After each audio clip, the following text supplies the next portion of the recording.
నమస్తే. నా పేరు శ్రీరామచంద్రమూర్తి. మనం Bible, Quran, Bhagavad Gita, science and ethics మీద చెప్పుకుంటున్నాం. దీంట్లో ఇప్పుడు దాకా యేసుక్రీస్తు పిచ్చివాడని తన ఇంట్లో వాళ్ళే అతన్ని పట్టుకోవడానికి, బంధించడానికి పట్టుకోవడానికి ప్రయత్నం చేశారు. అతను తప్పించుకుని వెళ్ళిపోయాడని చెప్పి తెలుసుకున్నాం. మార్క్ 3:21 వాక్యంలో దాన్నే మనం కొద్దిగా కంటిన్యూ చేసి తెలుసుకోవడానికి ప్రయత్నం చేస్తున్నాం. అదేంటంటే క్రీస్తు గారు ఒక మాట అన్నారు. ఎవరైనా ఈ వాక్యం మత్తయి 5:22లో ఉంది, మాథ్యూ 5:22. ఏమనంటే, whosoever shall say you fool shall be in danger of hell fire. ఎవరినైనా ఒక వ్యక్తిని మూర్ఖుడా, ఫూల్ అంటే మూర్ఖుడా అని కనుక అన్నట్టయితే వాడు అన్న వ్యక్తి నరకాగ్నికి గురి అవుతాడని చెప్పాడు. ఎవరు? యేసుక్రీస్తు వారు చెప్తే, ఇక్కడ విచిత్రం ఏంటంటే, ఎవరైనా ఒక వ్యక్తిని మూర్ఖుడా, ఫూల్ అని కనుక దూషిస్తే ఆ వ్యక్తి అన్న వ్యక్తి నరకాగ్నికి గురి అవుతాడని చెప్పాడు. కానీ బైబిల్ నిండా ఈయన ఏంటంటే మొదలెట్టేటప్పుడే, అందరినీ అడ్రస్ చేసేటప్పుడే ఏమని చెప్తాడంటే, లూకా 24:25, ఓ ఫూలిష్ వన్స్, ఓ మూర్ఖులారా, slow of heart to believe. చాలా నెమ్మదిగా మీరు అర్థం చేసుకుంటారు మూర్ఖులు మీరు అని చెప్పి. యూ ఫీల్ ఫూల్స్, మూర్ఖులు. యూ బ్లైండ్, అంధులారా, అవిశ్వాసులారా. ఇట్లా నోటికి వచ్చినట్టు తిడతాడు. ఇవన్నీ కూడా ఏంటంటే చివరికి ఎంతో ఏ లెవెల్కి వెళ్ళి అంటే, సర్పములారా, సర్ప సంతానమా, తోటి మనుషుల్ని తనే చెప్పాడు. ఫూల్ అని తిడితే వాడు నరకాగ్నికి గురి అవుతాడని. ఆ వ్యక్తే జనాన్ని ఉద్దేశించి ఇష్టం వచ్చినట్టు తిట్టడం అడ్రస్ చేస్తున్నప్పుడు. ఇవన్నీ కూడా ఏంటంటే మీకు మత్తయి 23:17లో, 23:33లో, అలాగే 5:22లో, 5:9లో ఈ విధంగా మనకి అన్నీ కూడా, లూకా 9:41లో ఇవన్నీ కూడా ఉన్నాయన్నమాట. సో ఎన్ని తిట్లు తిట్టాడో ఆ విధంగా. కానీ మనకి చెప్పేటప్పుడేమో ఫూల్స్ అని ఎవరిని తిట్టద్దంటాడు. తను జనాన్ని తిట్టడమో ఫూల్స్తూ, మూర్ఖులు, మందమతులు, అంధులు, అవిశ్వాసులు, ఇట్లా పిచ్చి తిట్లన్నీ తిడుతూ ఉంటాడు. దీనికి ఏమంటారు? దీన్ని నిలకడలేని మనస్సు, నిలకడలేని మైండ్కి దాన్నే పిచ్చితనం అంటారు. ఇక ఇలాగే నిలకడ లేకుండా ఉండేటువంటి తత్వంలో మనకి ఏంటంటే, ఒకసారి ఆయన ఈ పార్సీలు అని వాళ్ళు ఉన్నారు, పార్సీస్ అనేటువంటి వాళ్ళు మత పెద్దలు, వాళ్ళు భోజనాన్ని పిలిచారట. పిలిస్తే ఈయన భోజనం ముందు కూర్చుని టేబుల్ దగ్గర చేతులు కడుక్కోకుండా భోజనం చేయడానికి ప్రయత్నం చేస్తుంటే వాళ్ళు అడిగారు, చేతులు ఎందుకు కడుక్కోలేదు నువ్వు అని చెప్పి అన్నం ముందు తినే ముందు చేతులు కడుక్కుంటారు కదా ఎవరైనా. ఆయన ఏం చెప్పాడంటే, పాత నిబంధనలో ఏమైనా రాసి ఉందంటే, తల్లిదండ్రులను దూషించిన వాడిని చంపేయమని ఉంది, మరి నువ్వు చంపుతున్నారా మీరు అని ఎదురు ప్రశ్న వేశాడు. ఇది చేతులు కడుక్కోవడానికి, పిల్లల్ని చంపడానికి అసలు ఏమైనా సంబంధం ఉందా? తల్లిదండ్రులు దూషించిన పిల్లల్ని చంపటం. తను చేతులు కడుక్కోలేదంటే ఈ వాదన ఏమంటారు? దీన్ని మతి సరిగ్గా ఉన్నవాడిని అంటారా, మతి లేనివాడిని అంటారా? ఈ వాదన మతి ఉంటే చేతులు కడుక్కోవడానికి దానికి సంబంధించిందే చెప్పాలా. దాంట్లోనేమో తల్లిదండ్రుల్ని గౌరవించిన వాడిని చంపేమని, తన తల్లినే తను గౌరవించలేదు. మనకు అర్థమవుతుంది వాళ్ళంతా పిచ్చాడని చెప్పారు. తను అక్కడ వాళ్ళతో మాట్లాడటానికి సిద్ధంగా లేడు, వాళ్ళని విధించుకుని తప్పించుకు తిరుగుతున్నాడు. ఈ విధంగా ఉందని మనకి అర్థమవుతుంది అనమాట. సరే, నెక్స్ట్, మీ కనుక మోక్షం, సాల్వేషన్ కావాలంటే ఏం చేయాలి అంటే, నాలో పూర్తిగా నమ్మకం పెట్టుకోండి అని చెప్పాడు. సాల్వేషన్ అంటే ఫెయిత్ ఎలోన్. జాన్ 3:18-36లో కూడా చెప్పాడు. నమ్మకం, నా మీద నమ్మకం ఉంటే మీరు అంతే వస్తుంది. ఇంకో జెండా ఏం చెప్పాడంటే, 2 పీటర్ 3:9 రిపెంటెన్స్, పశ్చాత్తాపం వల్ల మాత్రమే మీకు మోక్షం వస్తుందని చెప్పాడు. ఇంకో చోట ఏం చెప్పాడంటే, ఒకదానికి కూడా సంబంధం లేనటువంటి ఇంకో చోట ఏం చెప్పాడంటే, మత్తయి 19:16 నుంచి 18 దాకా ఏం చెప్పాడంటే, పాత నిబంధనలో 10 కమాండ్మెంట్స్లో చివరి 6ని ఫాలో కమని చెప్పాడు. ఏంటి చివరి 6 చెప్పాడనమాట. ఏమనంటే తల్లిదండ్రులు గౌరవించవలేను, మిగతావన్నీ ఏమేం చేయాలో అన్నీ కూడా వాటి గురించి చెప్పాడు. మత్తయి 19:16 నుంచి 18లో ఏమేం చెప్పాయంటే, యూ షల్ నాట్ మర్డర్, మీరు ఎవరైనా చంపకూడదు. ఈయన చేసింది ఏంటి? మర్డర్ కాకపోతే పందుల్ని 2000 పందులు చంపటంలో నా దగ్గర తీసుకొచ్చి చంపమంటాడే అందరినీ, నా పరిపాలన చేయడానికి మర్డర్ చేయడం కదా అదని. You shall not commit adultery చేయకూడదని చెప్పాడు. నువ్వు దొంగతనం చేయకూడదు అన్నాడు. You shall not bear false witness చేయకూడదు. Honour your father and mother, తల్లిదండ్రులు గౌరవం ఇవ్వమన్నాడు. And you shall love your neighbour as yourself. ఇవన్నీ ఫాలో కమ్మన్నాడు. మోక్షం కావాలంటే ఒక పద్ధతిగా చెప్పలేదు. ఒక చోట నా మీద నమ్మకం పెట్టుకోండి అన్నాడు, ఇంకో చోట పాత నిబంధనలోకి వెళ్ళాడు. దీన్ని బట్టి అంతా కూడా ఏంటంటే ఈయన యొక్క మైండ్ స్థిరత్వం లేదని చెప్పి మనకి కొంత అర్థమవుతూ ఉందన్నమాట. నెక్స్ట్ ఇంకో మాట చెప్పాడు, నా మీద నమ్మకం ఉన్నవాళ్ళు కొన్ని పనులు చేస్తారని చెప్పాడు. చాలా విచిత్రంగా చెప్పాడు. నాకన్నా ఎక్కువ పనులు చేస్తారన్నాడు. యోహాన్ 14:12 states, follower in Jesus can perform any of his works and do it even greater. నాకన్నా కూడా ఎక్కువ గొప్ప పనులు చేస్తారు నన్ను నమ్మిన వాళ్ళు నాకన్నా గొప్ప పనులు చేస్తారు, మహత్తరులు చేస్తారు, మిరకిల్స్ చేస్తారని చెప్పాడు. If you continue to insist I believe in Jesus, it is only fair I may ask of you to show just how strong your faith is. After all you would be my mentor in Christ. I am not a believer as yet, but surely you are. Could you mind perhaps resurrecting dead relative? ఈయనంటే చచ్చిపోయిన వాళ్ళని లేపాడు కదా. ఇప్పుడు క్రీస్తు మీద నమ్మకం ఉన్నవాళ్ళు ఎవరైనా చచ్చిపోయిన వాళ్ళని మళ్ళీ తిరిగి లేపుతారా ఆయన చెప్పినట్టుగా? లేరు. అలాగే ఆయన నీళ్ళ మీద నడిచాడు కదా, ఎవరైనా క్రీస్తు మీద నమ్మకం ఉన్నవారు ఇది చేస్తారా అంటే? ఇప్పుడు ఈ వాక్యాలన్నీ ఇప్పుడు అతను చెప్పినంత జరిగేది కాదు కదా. ఎవడైనా ఒక్క శిష్యుడు చేసి చూపించగలడా? ఆ పనులు చేయలేడు. దీన్ని బట్టి మనకేంటంటే క్లియర్గా అర్థమయ్యేది అవన్నీ కూడా ఏంటంటే నిజమైన విషయాలు కాదు, అబద్ధమైన విషయాలు అని చెప్పి మనకు అర్థమవుతుంది. అలాగే క్రీస్తు తను నమ్మిన వాళ్ళు తన శిష్యులు ఎవరైతే ఉన్నారో 5 పనులు చేస్తారని చెప్పాడు. 5 పనులు ఏమిటో మనం తెలుసుకుందాం. అది నిజమా కాదా మనకు అర్థమవుతుంది. దీన్ని బట్టి అతని మెంటల్ స్టేటస్ ఏంటో మనకు అర్థమవుతుంది. ఏంటంటే తను నమ్మిన వాళ్ళు 5 మిరకిల్స్ మహత్తర కార్యాలు చేస్తారట. ఒకటి ఏం చేస్తారంటే పాములు పట్టుకుంటారట. రెండోది ఏంటంటే దెయ్యాలను వదిలిస్తారట. మూడోది ఏంటంటే అనేక భాషలు మాట్లాడతారట. నాలుగోది ఏంటంటే కాలకూట విషయం తాగినప్పటికి కూడా చావరట. ఐదోది ఏంటంటే ఎటువంటి రోగాన్నైనా టచ్ చేసి ఆ రోగాన్ని కుదురుస్తారట. హీలింగ్ టచ్ అంటారు. స్పర్శ ద్వారా అతను చేసి యేసుక్రీస్తు నామని చెప్పి ఇచ్చేస్తారట. ఇప్పుడు ఈ 5 వాక్యాల్లో ఈ 5 చెప్పాడు కదండి తన శిష్యులు చేస్తారని చెప్పి. ప్రపంచంలో ఇలా చేసేవాడు ఎవడైనా ఒక్కడున్నాడా? పాములు పట్టుకోవాలి, దెయ్యాలను వదిలించాలి. తన కాలంలోనే తన ఎదుటే తన శిష్యులు దెయ్యాలను వదిలించలేకపోయారని ఒకడు చెప్పాడు, చేయలేకపోయారని చెప్పి. నీ శిష్యులే చేయలేకపోయారని వాళ్ళని తిట్టాడు. ఇది ఎంత అసహ్యమైనటువంటి అపనమ్మకమైనటువంటి స్టేట్మెంట్ ఇది.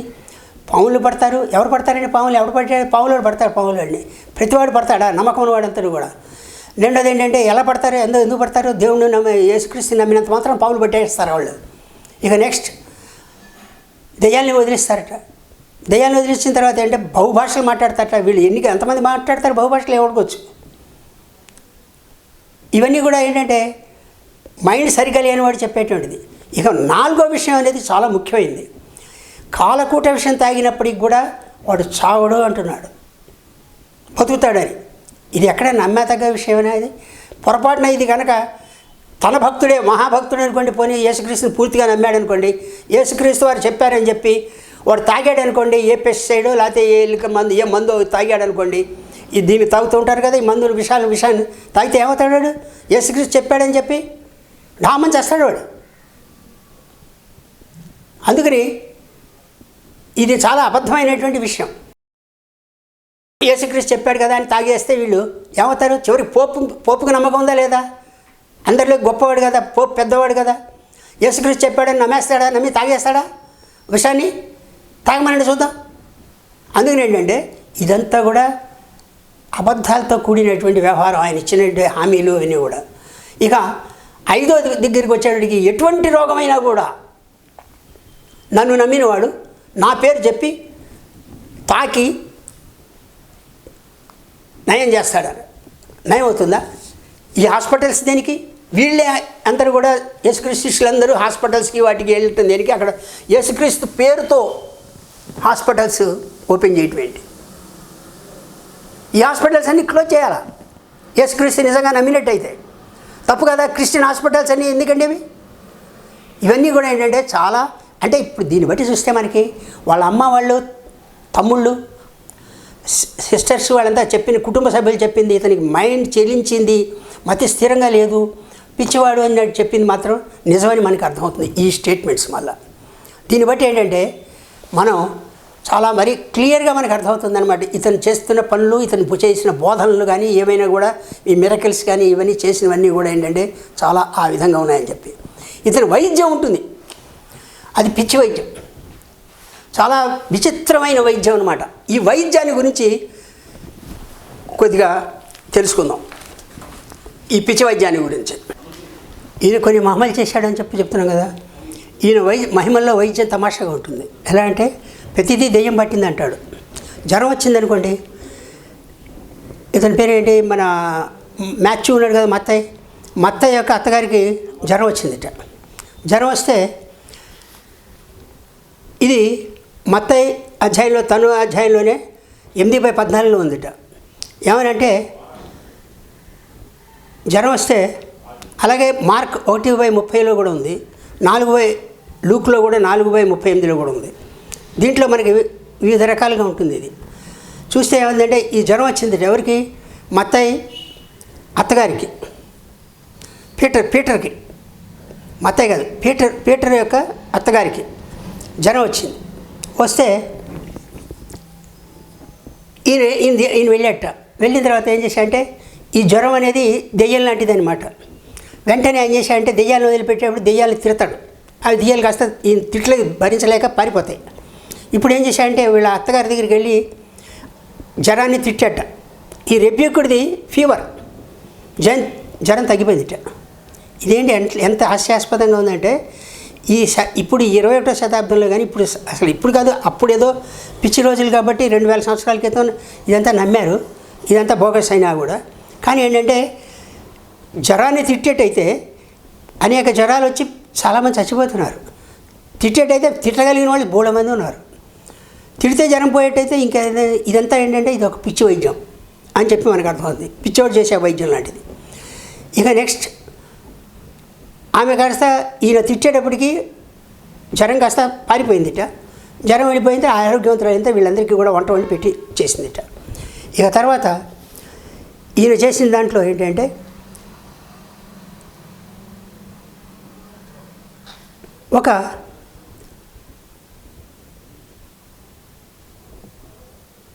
ఇది మార్క్లో 8వ అధ్యాయం 22 దాంట్లో ఉంది. మార్క్ దాంట్లో ఈయన బెత్సైదా అనేటువంటి ప్రదేశానికి వెళ్ళాట. బెత్సైదా అనే ప్రదేశానికి. అక్కడ గుడ్డివాడు, అవిటివాడు కనపడ్డట. ఆ గుడ్డివాడిని, నేను గుడివాడిని, నాకు కాస్త కళ్ళు వచ్చేట్టు చేయమని చెప్పి అడిగట. ఏం చేశాడంటే తుప్పుకినాడు కళ్ళ మీద ఉమ్మేసేట. ఎవరు? యేసుక్రీస్తు గారు. ఏంటండి వైద్యం చేయటం అంటే కళ్ళ మీద ఉమ్మేస్తే కళ్ళు వచ్చేస్తాయా? కళ్ళ మీద ఉమ్మేసేసి చేతులతో రాసేట. రాసి ఎలా ఉంది అని చెప్పి అక్కడ కడుక్కోమన్నట్ట. వాడు చూసిన తర్వాత వాడు ఏం చెప్పాడంటే ఎలా ఉంది ఏంటి అని అడిగట. ఎలా ఉందంటే వాడు అన్నట మనుషులు చెట్లు నడుస్తున్నట్టుగా నడుస్తున్నారు అని చెప్పి. ఎక్కడ మనుషులు లాగా చెట్లు నడుస్తాయండి? చెట్లు నడవటం ఏంటి? వాడికి మతి చెడిందనమాట. ఈ మతి లేని డాక్టర్ వైద్యం మూలంగా వాడికి మతిపోయినట్టుగా కనపడుతుంది. ఈ వాక్యం ఏముందంటే I see man like trees walking 24వ వాక్యంలో ఉందన్నమాట. మార్క్ 8/24లో చెట్లు నడిచినట్టు నడవటం ఏంటండి మనుషులు. ఇది ఈయన వైద్యం యొక్క గొప్పతనం. నెక్స్ట్, ఒక గుడ్డివాడు ఒక మూగవాడు దగ్గరికి వెళ్ళాట. ఇది మార్క్ 7వ అధ్యాయంలో. వెళ్తే వాడు అయ్యా నేను గుడ్డివాడిని, నేను మూగవాడిని అని వాడు ఎవడో చెప్పాడు పక్కవాడు. చెప్తే ఈయన ఏం చేశాడంటే ఆ మూగవాడు గుడ్డివాడు కదండి వాడు, అందుకని ఏం చేశాడంటే వాడి చెవిలో ఉమ్మేశాట. చెవిలో ఉమ్మేసి, చెవిటివాడు కదా వాడు, చెవిలో ఉమ్మేసి వేలు పెట్టి తిప్పితే వాడికి చెవులు వినపట్ట మొదలెట్టేట. ఎక్కడ వైద్యం అండి? ఉమ్మితో వైద్యం చేస్తే ఇట్లా అయిపోతుందని చెప్పడం, ఇది రాసిన వాళ్ళకన్నా మతి లేకుండా ఉండాలి. లేకపోతే ఇదంతా అబద్ధం అని ఏంటంటే మనకు కట్టు కదని చెప్పి మనకు అర్థమైంది. వాడికేమో చెవుడు వినపట్ట మొదలెట్టేట. తర్వాత ఏం చేశాట, వాడిని నాలుక మీద ఉమ్మితో రాస్తే వాడికి మాట వచ్చిందట. ఈ రకమైన ఉమ్మి వైద్యం యేసుక్రీస్తు చేస్తున్నాడంటే జనం నమ్ముతున్నారంటే ఇది వాళ్ళు మరి శిష్యులు కూడా ఈ రకంగా నాకన్నా ఎక్కువ చేస్తారన్నారు కదా. ఈ రోగాలన్నీ పోవాలంటే వాళ్ళు ఏం చేయాలి? ఇప్పుడున్న శిష్యులందరూ కూడా జనాన్ని మొహాన్ని ఉమ్మేయటం ఎక్కువగా, ఇంకా ఆయనకన్నా ఎక్కువగా వాళ్ళందరికీ కూడా నయం చేయాలి. అంతే కదా యేసుక్రీస్తు చెప్పాడు కదా. ఇందాక నేను చెప్పా కదా, నా శిష్యులు నాకన్నా ఎక్కువ చేస్తారు, ఇవన్నీ కూడా నయం చేస్తారని చెప్పి చేయాలంటే ఏం చేయాలంటే ఈ శిష్యులందరూ కలిసి మూకం ఉన్న ప్రజల్లోకి వెళ్ళి వాళ్ళకి ఏ రోగాలు ఉన్నాయో వాళ్ళందరినీ కూడా తిట్టడం, ఏంటి జ్వరాలు వచ్చిన వాళ్ళని, లేకపోతే ఏంటంటే టచ్ చేయటం, ఇందాక చెప్పాగా 5, లేకపోతే ఏంటంటే ఉమ్మేసి వైద్యం చేయటం. ఈ రకంగా ఏంటంటే ఈ పిచ్చి వైద్యం అనేది మనకి ఏంటంటే ఉమ్ము వైద్యం ద్వారా ఈ పిచ్చి పనులు చేయటం అనేటువంటిది మనకి ఏంటంటే మనకు కనపడుతుంది అనమాట. అలాగే ఇంకోటి మనకేంటంటే జాన్ అధ్యాయంలో మనకి 31 జాన్లో ఏంటంటే ఒక గుడ్డివాడిని ఈ విధంగా చేశాడనమాట. వాడి గుడ్డి పట్టేవాడు. వాడికి ఏం చేశాడంటే వీడిని పిలిచి వాడు నా గుడ్డివాడిని అండి అని చెప్పుకున్నట్ట. గుడ్డివాడైతే నేల మీద ఉమ్మేశాడు, బాగా ఎక్కువ ఉమ్మేశాడు విపరీతంగా. వేస్తే దాని అంతా శుద్ధ చేశాడు, ఆ మట్టి అంతటిని శుద్ధ చేసి వాడి కళ్ళకి రాసి అక్కడ సలోమ్ అనేటువంటి చెరువు ఉందిట, ఆ చెరువులో కడుక్కోమన్నట్ట. కడుక్కుంటే వాడు వెళ్ళి కడుక్కుండి ఇచ్చేసిందట. వాడు ఏంటంటే వాడికి కళ్ళు వచ్చేసినాయట. ఇట్లా ఇవన్నీ కథలు ఉమ్మితో కళ్ళు రావటం ఇవన్నీ చూస్తే ఏంటంటే తను మేకులు కొడితేనేమో తను తప్పించుకోలేకపోయాడు, తను ఏంటో బొక్కలు పడ్డాయి అని ఇదైపోయి వైద్యం చేశారు. చాలా రోజులు 40 రోజుల దాకా తిరిగాడు. తను ఉమ్మి రాసుకోవచ్చు కదా, లేకపోతే శిష్యుల చేత ఉమ్మేయించుకోవచ్చు కదా. ఇట్లా కాకుండా ఏంటంటే ఈ ఉమ్మి వైద్యం ఇదంతా ఏంటంటే పిచ్చి వైద్యం. దీన్ని పిచ్చి ఇది అంటారు. ఎవడైనా ఏ నాగరికత కలిగి ఉన్న సమాజంలో నేను ఉమ్మి వైద్యం చేస్తాను, రండి యేసుక్రీస్తు ఉమ్మి వైద్యం చేస్తానంటే ఎవడు జారడా, ఒక్కడు కూడా జారడా మతంలో. తెలిసిందా? ఈ పాస్టర్లు వీళ్ళందరూ కూడా ఉమ్మి వైద్యం మొదలెట్టచ్చు ఇక. ఎందుకంటే చెప్పాడు కదా, నేను ఉమ్మి వైద్యం చేస్తాను, నా శిష్యులు ఇంకా ఎక్కువ చేస్తారు, ఇంకా ఎక్కువ మహిమలు చేస్తారు, నాకన్నా ఎక్కువ చేస్తారు వాళ్ళు మహిమలు అని చెప్పాడు కదా. అన్ని రోగాలు కూడా వాళ్ళు ఇచ్చేస్తారు. అందుకనంటే ఏం చెప్పాడంటే ఈయన ఎలా చెప్పాడంటే ఈ అత్తి చెట్టును చంపినప్పుడు ఏమన్నా అంటే నా మీద కనుక నమ్మకం ఉంటే, నేను అత్తి చెట్టునే చంపాను, నా మీద నమ్మకం ఉన్న వాళ్ళు ఎవడైనా సరే ఒక కొండని లేచి వెళ్ళి ఆ సముద్రంలో దూక్కుంటే అది లేచి వెళ్ళి పడిపోతుంట శిష్యులు. ఇప్పుడు మన శిష్యులందరూ కూడా ఇక్కడ కొండలు ఉన్నాయి కదా, వాటన్నిటిని కూడా దూకమంటే వెళ్ళిపోయి పడిపోవాలి. ఇదంతా ఏంటిది? మతి చెల్లించిన వాడి మాటలా, లేకపోతే ఇంకేమైనా ఇదన్నది. ఆ నమ్మకం ఉంటే చాలు, ఆ విధంగా వచ్చేస్తుందని చెప్పాడు. ఈ అత్తి చెట్టు గురించి చెప్పినటువంటి దాంట్లోనే సందర్భంగానే ఆ విధంగా చెప్పాడనమాట. సో ఇవన్నీ చూస్తుంటే ఏంటంటే మనకి చాలా విచిత్రమైనటువంటి ఈయన చెప్పినటువంటి ఇవన్నీ కూడా మనకు కనపడుతున్నాయి అన్నమాట. ఇలా చెప్పుకున్నాం, అందరినీ ఫూల్స్ అని తిట్టేవాడు, నరకానికి వెళ్తారంటాడు, కానీ తనే ఇష్టం చేయడు, అందరినీ తిట్టేస్తూ ఉంటాడు. మరి ఈయన ఎంత నరకానికి వెళ్తాడో మరి ఏముంటో తెలియదు మనకి. అలాగే ఇంకో మాట చెప్పాడు శిష్యులకి. ఇప్పుడు వీళ్ళంతా ఎవరైతే నేను శిష్యులు అనుకున్నారో వాళ్ళందరికీ ఒక మాట చెప్పాడు. ఏమని చెప్పాడంటే చాలా బాగుంది మాట. ఎవరైతే వచ్చి, ఇది లూక్ 6:30, లూకా 6:30లో ఉంది. Give to every man that asketh of thee. నిన్ను ఎవరైనా వచ్చి అడిగితే వాడికి ఏది అడిగితే అది ఇచ్చేసేయి, తెలిసిందండి. అండ్ ఆఫ్ హిమ్ దట్ టేకెత్ అవే దై goods ask them not to again. ఎవరైనా వచ్చి నీ వస్తువులు తీసుకుపోయారనుకోండి, మళ్ళీ తిరిగి ఇచ్చేయమని అడగబోకు. ఇదేమన్నా పాసిబులా? వినండి, ఏంటంటే ఎవరైనా ఏదైనా అడిగితే ఇచ్చేయమంటున్నాడు. మళ్ళీ వాడిని ఏంటంటే వాడి అడిగింది ఇచ్చేసేయి, కానీ వాళ్ళు తిరిగి మళ్ళీ నువ్వు అడగద్దు అంటున్నాడు. దీనివల్ల ఏమవుతారు? ప్రతివాడు దివాళా తీస్తాడు. ప్రతివాడు ఏం చేస్తాడు? ప్రతివాడు వచ్చి నాకు ఇది కాయ ఇదే యేసుక్రీస్తు చెప్పాడు కదా, మరి ఇమ్మని. మరి యేసుక్రీస్తు మీద నమ్మకం ఉంటే నువ్వేం చేయాలంటే ఇచ్చేసేయాలా, అన్నీ తీసుకుపోతాడు వాడు, ఎవడికి వాడు. ఎట్టా సమాజం ఎట్ట తయారవుతుంది అంటే లూటి సమాజంగా తయారవుతుంది. ఇది వాళ్ళు చెప్పేటువంటిది. ఇదేంటంటే అమాయకుల దగ్గర ఏంటంటే ఈ పాస్టర్లు, ఈ ప్రవక్తలు, వీళ్ళంతా కూడా ఏం చేస్తున్నారంటే క్రీస్తు వాక్యం చెప్పాడని దోచుకుంటున్నారు ఈ పేరు చెప్పి. ఇది ఒక్క పిచ్చివాళ్ళు చేసే పని తప్పితే, ప్రవచనం తప్పితే ఇది సమాజంలో నడిచే, సమాజం అంటే కొట్లాటకి దానికి అన్నిటికీ దారితీస్తుంది. ఎందుకంటే క్రీస్తు చెప్పాడు కాబట్టి ఇచ్చేయటమే. ఇస్తే ప్రతివాడు బుక్కా ఫకీర్ అయిపోతాడు. దాని తోడు ఇది జరిగే పని కాదు. అది నమ్మకం ఉంటే, క్రీస్తు మీద నమ్మకం ఉన్నవాడిని. ఇప్పుడు ఇస్తారా ఎవరైనా? ఎవడిస్తాడు? ఎవడే ఉండే. ఇంకోటి వచ్చి నీ పెళ్ళ నాకేంటాడు, ఇంకోటి వచ్చి ఇంకోటి అడుగుతాడు, నీ కూతురు నాకేమంటాడు. ఏది అడిగితే అది ఇచ్చేయాలట. ఎంత పిచ్చి స్టేట్మెంట్ అండి అది. అందుకని వాళ్ళ తల్లిదండ్రులు, తల్లి సోదరులు మిగతా చెప్పింది ఏంటంటే అతను పిచ్చివాడని చెప్పడంలో ఇవన్నీ చూస్తే, ఈ స్టేట్మెంట్స్ అన్ని చూస్తే, ఇంకా చాలా ఉన్నాయి స్టేట్మెంట్స్, తర్వాత చెప్పుకుందాం ఈ నెక్స్ట్ ఎపిసోడ్లో. ఈ విధంగా ఏంటంటే ఇతని వైద్యం, ఇతను ఇవన్నీ చూస్తే అందరూ కూడా నమస్కారం పెడతారు. ఎందుకంటే అందుకని మీకు కూడా నమస్కారం పెట్టి ఇప్పుడు ప్రస్తుతం ఇంతటితో నెక్స్ట్ ఎపిసోడ్లో మనం తెలుసుకోవడానికి ప్రయత్నం చేద్దాం. తాగుబోతని అతనే చెప్పుకున్నాడు. దాని గురించి నెక్స్ట్ ఎపిసోడ్ చెప్పుకుందాం.